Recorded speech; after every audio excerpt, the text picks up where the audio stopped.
This is the way we start the day. 1, 2, 3, 4, hey. 1, 2, 3, 4, hey.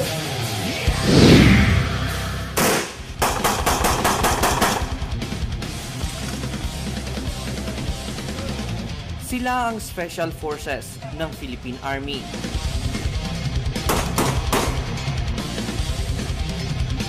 At bilang eksperto sa unconventional warfare, hindi basta-basta ang training para sa mga sundalong gustong maging Special Forces. 15 buwan ang dapat gugulin ng isang sundalo para masungkit ang titulong Special Forces ng Philippine Army. Bago maging bahagi nito, kailangan ding dumaan sa Special Combat Qualification Course ang mga kandidato dito.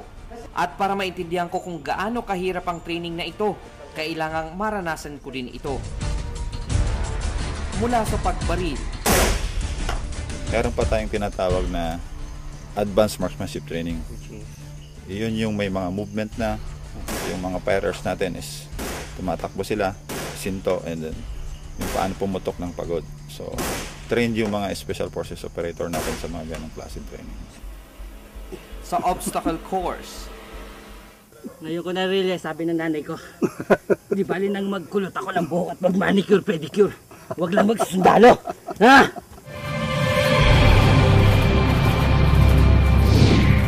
Sa ganitong propesyon, kailangan matibay ang stamina mo.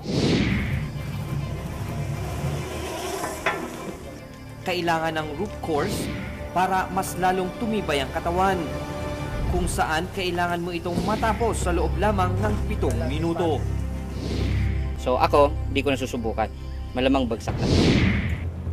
Hindi rin uso ang safety gadgets dito, kaya pag nagkamali ka, ospital ang bagsak mo.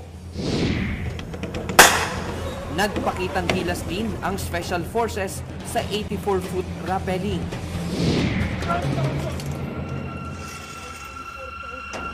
At ipinakita rin nila ang tamang pagtalon sa chopper. Kabilang sa training ang humigit kumulang sa 20 kilometrong takbo sa mga kagubatan ng 7ID sa Nueva Ecija. Bit-bit ang mabibigat nilang kagamitan araw-araw. Yung specialized training would so to speak will give you an edge in battle. Pagkatapos ng 6 na buwan, balik sa kanilang unit ang mga pumasa sa unang bahagi ng training. At para sa pangalawang bahagi, 9 na buwan ang gugugulin para sa Special Forces Operation Course.